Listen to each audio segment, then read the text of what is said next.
faithfully delivering value, interpreting global good books. Hello, this is Sally's Book Talk. Today I'm going to introduce a book called Sima Qian's Memory Wilderness. The author Liu Bo has published books like Warring States Missteps and The Spring and Autumn of Losers. Speaking of Sima Qian and his records of the Grand Historian, its household knowledge, Sima Qian's Memory Wilderness focuses on the author of the records. In this book, Sima Qian himself is not only a historian who records truthfully and observes calmly, he also interacted with Emperor Wu in historical events close to the affairs of Emperor Wu. He was not only a participant and witness of Emperor Wu's era, but also had a relatively close personal relationship with Emperor Wu himself. We can say that Sima Qian's life experiences and his judgments on the people and scholars around him profoundly influence how we view this tumultuous history today.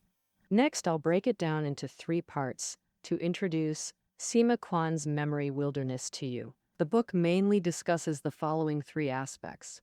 First, what kind of good times did young Sima Qian experience? Second, the achievements of the 5 emperors from Sima Qian's perspective.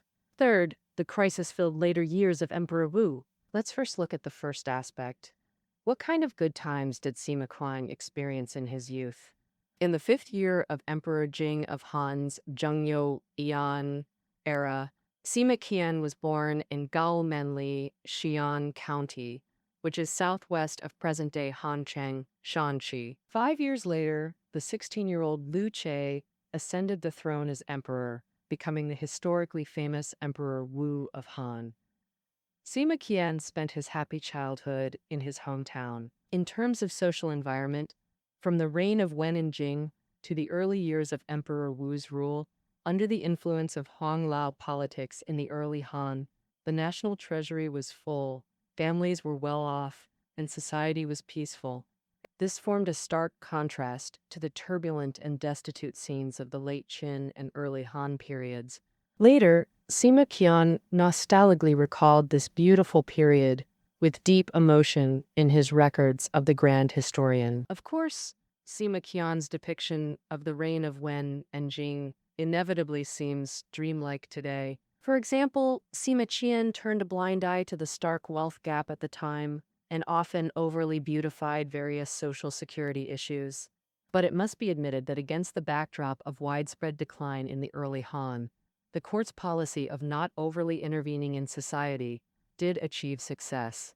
In Sima Qian's childhood, if no natural disasters like floods or droughts occurred, ordinary families could basically have enough to eat. The national warehouses accumulated plenty of grain and money. There were no large-scale wars within the country, and the social environment was relatively relaxed and free. This was indeed a rare golden age in ancient society. In terms of family background, Sima Qian had unparalleled cultural resources during his childhood. Sima Qian's father, Sima Tan, was promoted to Grand Historian a few years after Emperor Wu of Han ascended the throne. Sima Tan firmly believed that the Sima family was an ancient clan, having served as Grand Historians since the time of Xuan Shu in antiquity. By the Zhou Dynasty, the Sima family had become hereditary historians for the Zhou court, and it wasn't until the turbulent reign of King Xuan of Zhou that they lost this family tradition. It's important to note that in pre-Qin times, the Grand Historian wasn't solely dedicated to writing history books. Instead, they were experts in the realms of heaven, earth, yin and yang, and spirits. They advised rulers based on their knowledge of celestial and spiritual matters, which made this profession highly revered during the Shang and Zhou dynasties. This ancient family history inevitably seems a mix of fact and fiction from today's perspective. What we can confirm is that during the spring and autumn period, Sima Qian's ancestors, due to a political event, they moved from the state of Jin to the state of Qin. After settling in Qin, notable figures like Sima Kuo and his grandson Sima Jin became famous generals of Qin. Sima Chang's great-grandfather Sima Chang was an iron official during the Qin Shi Huang era, and his grandfather Sima Wuzi was an official managing markets in Chang'an City during the reign of Emperor Gaozu of Han. However, true or not, this legacy of an ancient family inspired Sima Qian. He was intelligent from a young age and mastered ancient pre-Qin script by the age of 10. Even when he faced extreme setbacks later, he was able to motivate himself with this and complete this great historical work, inheriting the tradition of the spring and autumn annals. At the age of 19, Sima Qian moved from his hometown to a satellite city of Chang'an. Moling was the mausoleum Emperor Wu of Han built for himself. According to Han Dynasty custom, areas around imperial tombs were upgraded to counties, requiring massive immigration. Initially, to recruit immigrants, Emperor Wu gave each person who moved to Moling a settlement fund of 200,000 coins and granted them 2 qing of land. In the second year of Yuan Shou, encouragement turned into forced immigration. The criteria for immigration were wealth and status. If you were a wealthy person with assets over 3 million coins, or a local magnate recognized by the authorities, you had to immigrate to Moling. This policy allowed the government to populate the area without spending money, while also indirectly eliminating local magnates who colluded with feudal lords, killing 2 birds with 1 stone.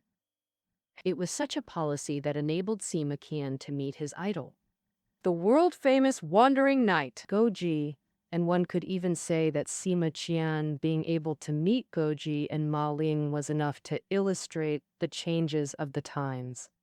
The transition from the early Han's pursuit of political balance to the dramatic expansion of imperial power.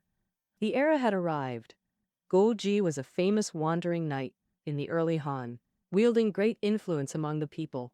In his youth, he was fierce and unruly, committing every imaginable crime. According to the records of the Grand Historian, in his youth, Guoji engaged in counterfeiting coins, tomb robbing, harboring fugitives, and committing robbery and murder. But with his formidable abilities, extensive connections, and good fortune, he managed to navigate the intricate web of Han Dynasty laws with ease, repeatedly escaping danger. However, if Guoji had merely been a villainous rogue, he could not have become the renowned great knight of the time. Guoji had another side to him. Even in his youth, he greatly valued loyalty and would risk his life to avenge his friends. As he aged, he transformed into a humble and polite underworld elder who repaid evil with good. This earned Guoji considerable goodwill in the martial world. As Guoji's fame and underworld influence grew, he could resolve disputes that even powerful figures couldn't settle. But he began sensing the changing times, becoming more deferential to authorities, avoiding riding into county offices, and handling matters with greater diplomacy to avoid offending any party. Yet, Guoji's name still appeared on the Moling relocation list. Naturally, he resisted leaving his power base for Moling under government supervision. So he pulled strings to have the usually cautious General Wei Qing plead his case to Emperor Wu. Wei Qing defended him, saying Guoji was too poor to qualify. The emperor retorted, "Would someone who can make you a great general speak for him be without money?" At this point, Guoji needed to become a low-key, invisible man to avoid bringing disaster upon himself. Unfortunately, his fans were always fanatical and thoughtless. They sent him gifts worth millions and even killed officials and commoners who opposed him. This provoked Emperor Wu's furious wrath. Though Guoji claimed ignorance, the court saw that having others kill for minor offenses was more threatening than doing it himself. This ultimately led to Guoji's tragic end, the extermination of his clan. In the early Western Han, wandering knights exploited the laissez-faire policies of Han law politics to operate beyond imperial control. They established alternative authority, enforced laws instead of the state, and won over people with private morals, weakening government rule.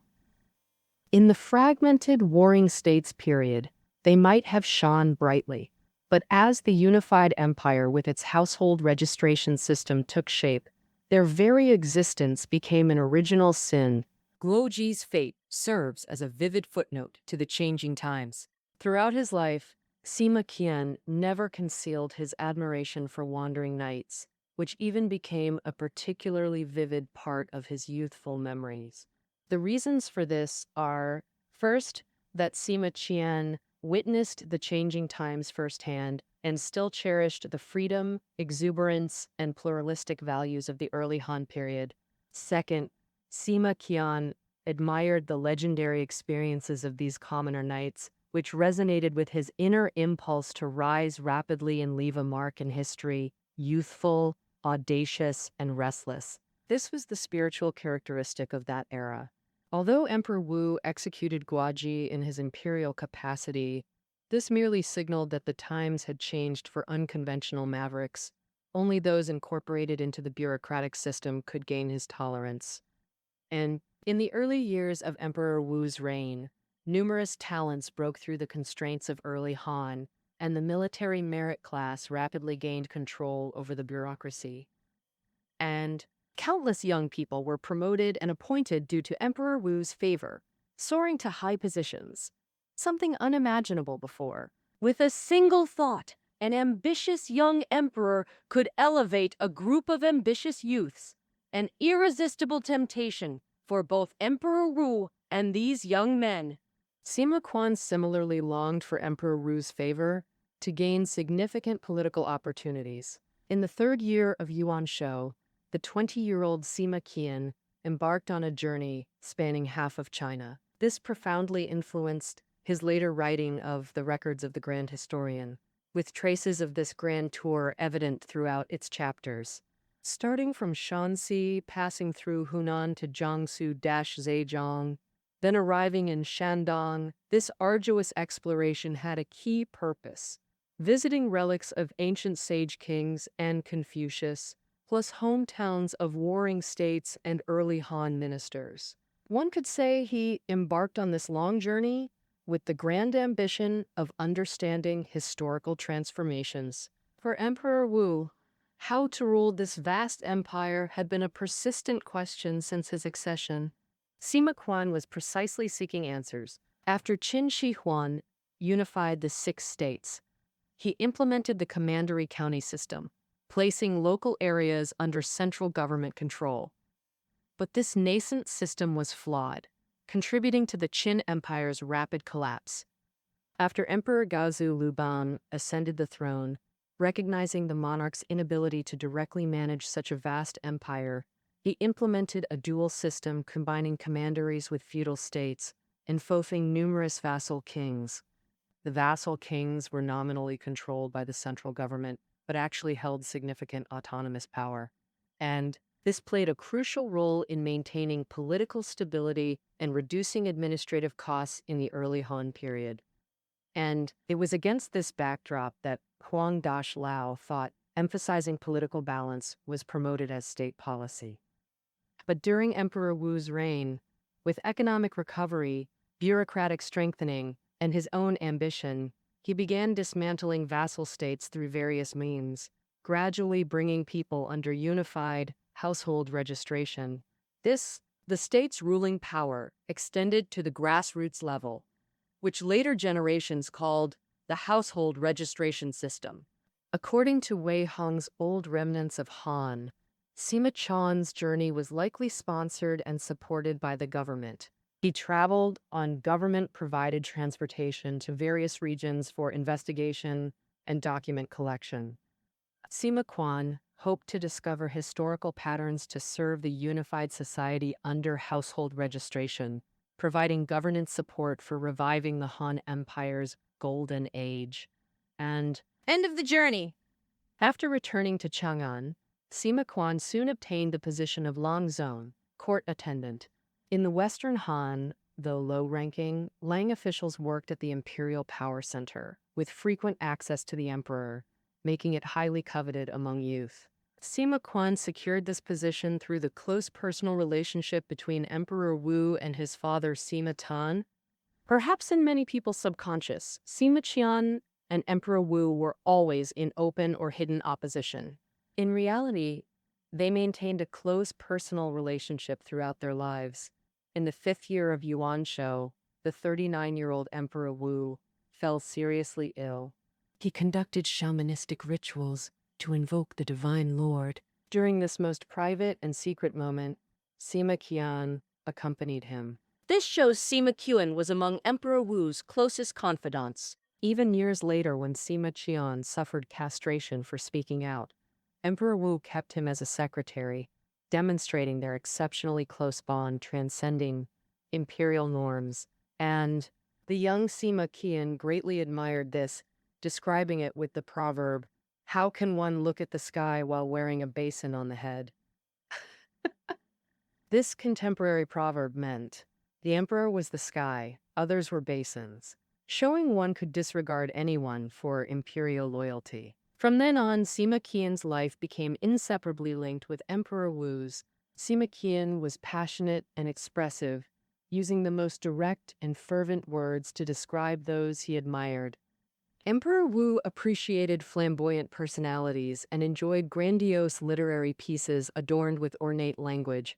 He dreamed of resolving all the Han Empire's hidden dangers, expanding its territory, and achieving the greatest golden age in history. At this time, they shared many common traits: strong desire for expression, abundant energy, and sharp intellect. These were not just personal characteristics of the emperor and his subject, but reflections of the era's spirit. Back then, society overflowed with youthful passion, yet was also permeated by restless anxiety. The Han Empire channeled these emotions through campaigns against the Xiongnu and territorial expansion. Now let's move to the next section, the achievements of the five emperors through Sima Qian's eyes. Today, when mentioning Emperor Wu's accomplishments, most people first think of the campaigns against the Xiongnu. Among famous figures in these wars, Li Guang's recognition undoubtedly ranks at the top. In the fourth year of Yuan Shou, while serving in the court attendant system, Sima Qian heard shocking news. The old commandant of the palace guard, Li Guang, had committed suicide. The duty of the commandant was overseeing security at palace gates. This concerned the emperor's life safety, so only trusted confiance could hold this position. That Li Guan had served as commandant sufficiently demonstrated Emperor Wu's trust in him. In Sima Qian's view, Li Guang embodied the ideal official: incorruptible, lenient with subordinates, and well-liked among court attendants. But approaching old age, Li Guang had one deep regret. From emperors Wen to Jing to Wu, various twists of fate prevented him from earning a marquis title, which required military achievements. During Emperor Wen's reign, campaigns against the Xiongnu were mainly defensive, and Han laws prohibited awarding marquis titles for defensive battles. During Emperor Jing's reign, when feudal lords rebelled in the Seven States Rebellion, Li Guang had a prime opportunity to earn the title through suppression.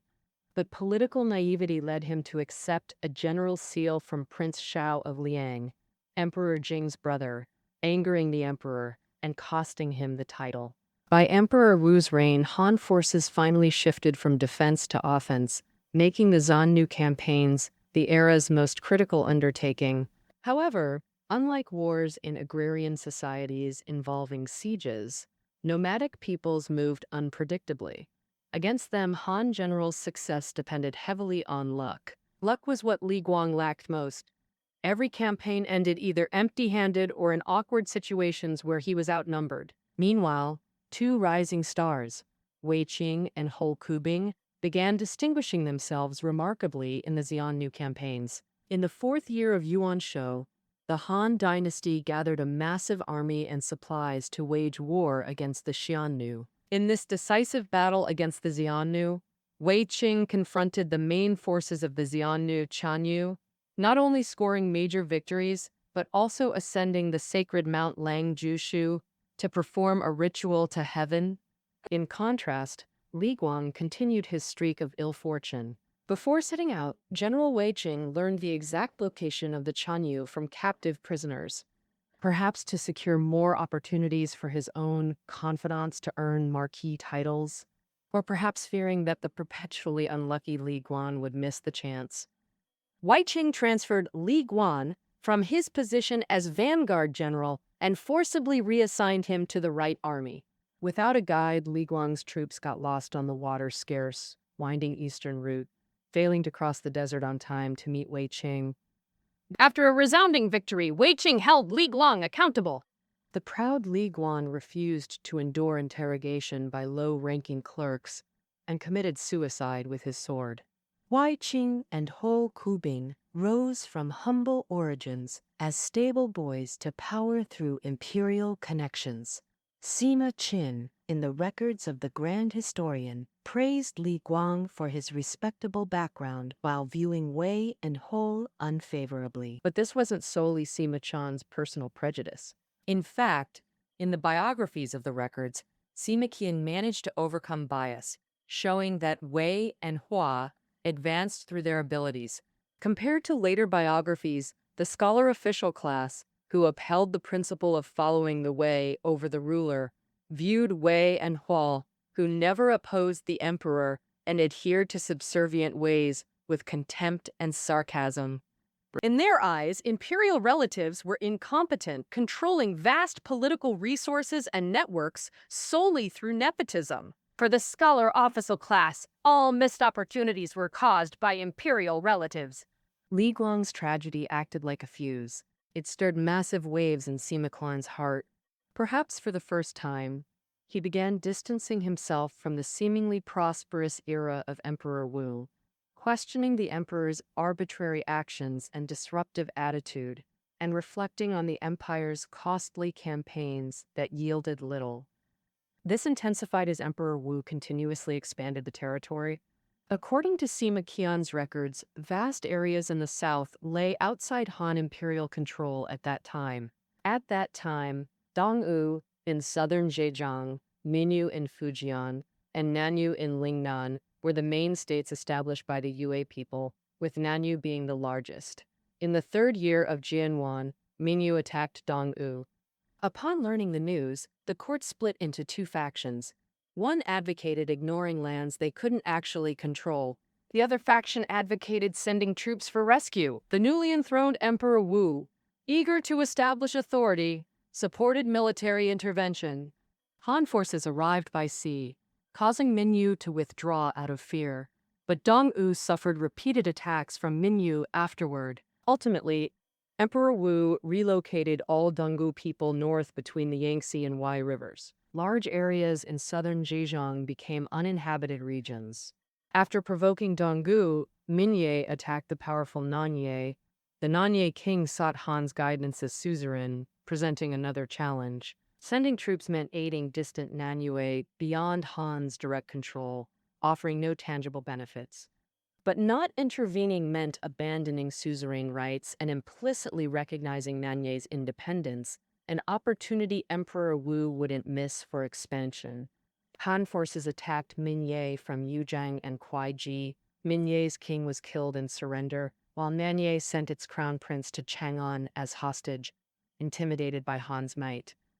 Thereafter, Emperor Wu's intention to annex Nanyu intensified. After failing to cultivate pro-Han factions in Nanyu's court, Han armies invaded in Yuanding 6.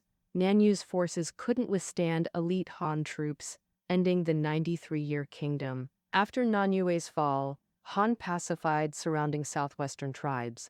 Sima Qian was dispatched west to subdue Qiongdu and Kuming tribes near Bashu, returning to report.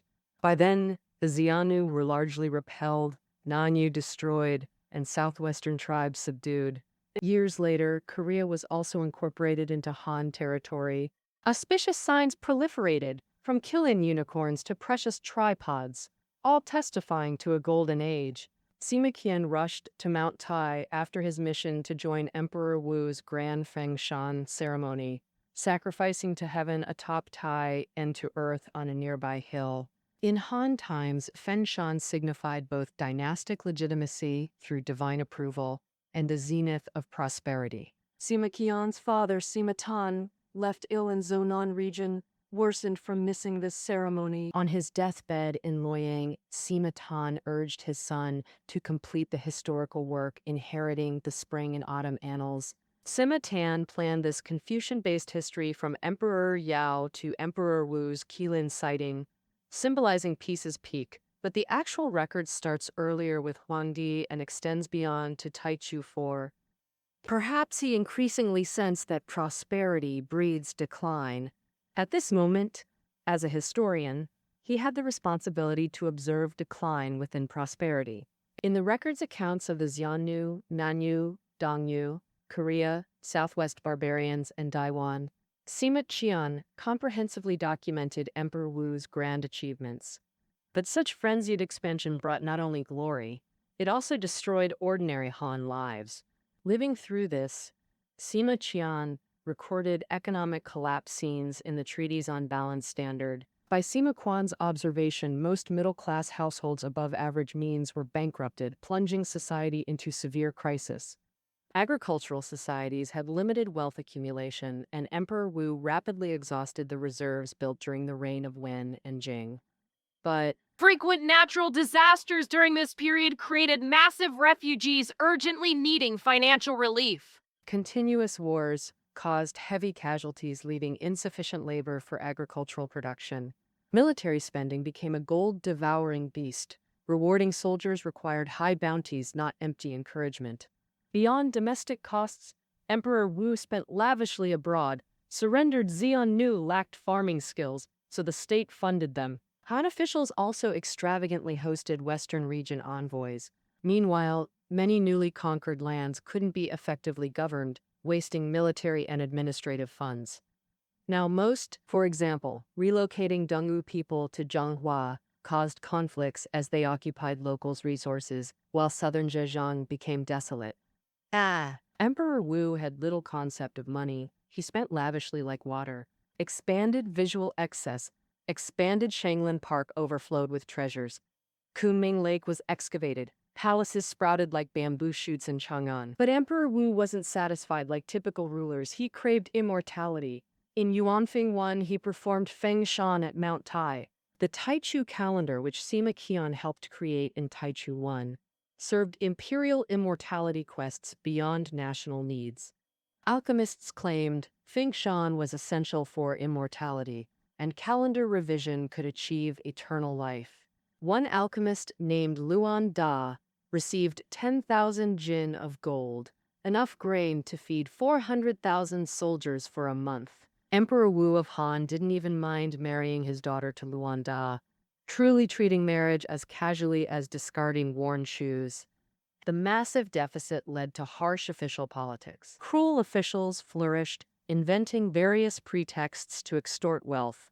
The state monopolized salt, iron, and coin minting, established price control systems, directly regulated commerce, and began taxing merchants. A new property tax called Suanmin emerged accordingly. If merchants hid assets, informers could seize half the reported person's property, known as Gao Min. Anyone with insight could see these policies would bring endless disasters. Under such oppression, a jackal-like society that enabled the ruler's vices gradually formed. Duzhou was the most representative cruel official in Emperor Wu's later reign. The biographies of cruel officials in records specifically contrasted the earlier notorious Zhang Tong with Duzhou, noting Zhang Tong preferred acting by law. Duzhou simply followed the emperor's will in all matters, ignoring legal provisions. When Emperor Wu needed money most, Duzhou would stop at nothing to extort from the people. In Sima Qian's view, Emperor Wu's achievements had transformed from fervor mixed with cruelty into pure brutality, clearly exceeding what common people could endure. Social crises intensified while political crises brewed. Now let's discuss the third part, the crisis-ridden later years of Emperor Wu. In his later years, around Taishi IV under Emperor Wu, Sima Qian, castrated due to the Liling incident, wrote to his friend Ren An, who faced death penalty. This became the famous Letter to Ren An, widely considered his last surviving work. In the letter, Sima Qian explained his reason for enduring life. to write passionately, making his life weightier than Mount Tai. Rather than dying lightly like goose feathers as most did, he became politically mature. The imperial favor he received in youth was portrayed differently. The ruler toyed with me, kept me like an entertainer, despised by common society. He discussed the Li Ling incident that brought him disaster and humiliation. This incident was not only Sima Qian's personal tragedy, but a microcosm of the Han Empire's political fragility. Li Ling was Li Guan's grandson. As a youth, he served in the palace close to Emperor Wu and his late-life confidants Huo Guang and Shang Guanji. In Tianhan II, under Emperor Wu, General Ershi Li Guanli led 30,000 cavalry from Juquan. The Jiannu Right Sage Prince's cavalry in Tianshan had already been depleted. Originally, Emperor Wu of Han assigned Li Ling to transport supplies, but Li Ling boasted that with just 5,000 infantry, he could head south to Junji Mountain to engage the Xiongnu, kill their Chanyu. Fighting the Xiongnu without cavalry was perilous, as one can imagine. For safety, Emperor Wu ordered Commandant of Strong Crossbows Lu Bode to provide mid-journey support. However, Lu Bode, formerly of Wei Qing's faction, was unfriendly to Li Ling and made numerous excuses to refuse the mission. Ultimately, Lu Bode was assigned other duties. Li Ling's infantry advanced alone to confront the Xiongnu. 1. Departing from Juan, Li Ling encountered 30,000 Xiongnu cavalry led personally by their Chanyu near Junji Mountain. Li Ling's infantry could only defend using crossbows. Soon, reinforced Xiongnu cavalry swelled to 80,000. Li Ling's troops fought while retreating, leveraging valleys, forests, and lakeside reeds to neutralize cavalry advantages, pushing infantry combat to its limits. Yet ultimately, they were overwhelmed. Forced to surrender just 100 li from Han territory. Initially, Emperor Wu felt remorseful, regretting having informed Lu Bode about the assignment. He speculated Li Ling might be feigning surrender. At this moment, Scout Gongsun Al mistook Li Shu for Li Ling. He reported to Emperor Wu that Li Ling was training Xiongnu troops. Enraged, Emperor Wu executed Li Ling's entire family. From then on, Longxi scholars regarded the Li family with shame. Sima Qian greatly admired Li Ling. Having served as court attendant for 10 years, he knew Emperor Wu favored bold personalities. Many were rewarded for bravado. This likely misled him into ill-timed defense of Li Ling, causing his personal tragedy. Qian. Years later, in his letter to Ren An, Sima Qian revealed his punishment wasn't solely for defending Li Ling, but indirectly praising Li Ling while discrediting Li Guanli. Since Li Ling's 5,000 infantry drew main Xiongnu forces, while Li Guanli, with all cavalry advantages, not only failed but nearly lost his entire army. The more Sima Qian praised Li Ling, the more Li Guanli's incompetence stood out. Why did Emperor Wu favor Li Guanli so heavily? But this likely stemmed from the brutal Li-Wei factional struggle at court. Li Guanli, sister, Consort Li, was Emperor Wu's favorite consort, having recently died. Tired of his heir, Emperor Wu wished to groom Consort Li's son Lu Bo. Establishing Li Guanli in the military would erase Wei Huo influence, enabling smoother succession changes. Li Guanli campaigned against the Xiongnu but returned defeated. Even with Emperor Wu's protection, his position remained precarious. 2 years later, Li Guanli's nephew, Lu Bo, was unfeffed as Prince of Changyi, meaning he moved further from becoming crown prince. Soon after, Emperor Wu's favorite consort, Lady Guyi, gave birth to Liu Fuling. Li Guanli now faced dual pressure from both the crown prince and Liu Fuling. He decided to take extreme risks by eliminating the crown prince first. Now, ultimately, the witchcraft disaster, the greatest political catastrophe of Emperor Wu's era, exceeded all expectations. Victims included not only the crown prince, but also Li Guanli himself, who embarked on a path of no return. Superficially, the disaster was orchestrated by a man named Zhang Cheng, exploiting the elderly, sickly, and death-fearing Emperor Wu. Jiang Chong falsely accused the crown prince of cursing the emperor. the prince was forced to rebel, battling Chancellor Lu Kumao's forces in Chang'an. Defeated, the prince died in exile. After realizing the truth, Emperor Wu punished the traitors, building the Palace of Longing to mourn his son. But this was merely superficial. Most key figures in the witchcraft disaster had intricate connections to Li Guanli's inner circle. Li Guanli and consort Li were from Zhongshan, while Zhang Chong hailed from Handan. Chancellor Lu Kumao was son of Prince Jing of Zhongshan and Li Guanli's in-law. Ma Tong, commander of Hu cavalry in Chang'an, also from Handan and Zhao, collaborated closely with Li Guanli against the Xiongnu and played crucial roles in the Chang'an battle. Ma Tong's brother Ma Helua was Zhang Chong's friend. Such dense connections inevitably suggest collusion. That same year, Li Guanli launched another campaign against the Xiongnu. 3 months later, Lu Kumao was executed for his wife's alleged witchcraft curses against the emperor. On the front lines, Li Guanli realized exposure was imminent and ultimately surrendered to the Xiongnu. In the year before Emperor Wu's death, he inadvertently named Lu Kumao and Li Guangli as masterminds behind the crown prince's downfall through the witchcraft disaster. This catastrophe triggered massive social upheaval and political crisis. The crown prince and empress died. Tens of thousands were implicated. The scholar official class underwent bloody reshuffling. Sima Qian's friends Ren An and Tian Ren also perished in this disaster. Afterward, Sima Qian's whereabouts and fate became unknown. Some speculate he was executed for offending Emperor Wu. Others believe he chose suicide. Regardless of the outcome, Sima Qian had fulfilled his mission. The records of the grand historian bears the mark of its era, and Sima Qian himself documenting the reasons for the Western Han's rise and fall, from spiritually walking alongside Emperor Wu to becoming distant and finally facing tragedy. Sima Qian's personal experiences and unique memories have also become crucial evidence for us to understand the tumultuous era of Emperor Wu today. All right, that concludes our introduction to the book Sima Qian's Memory Wilderness. Listening notes are below the audio. See you next time.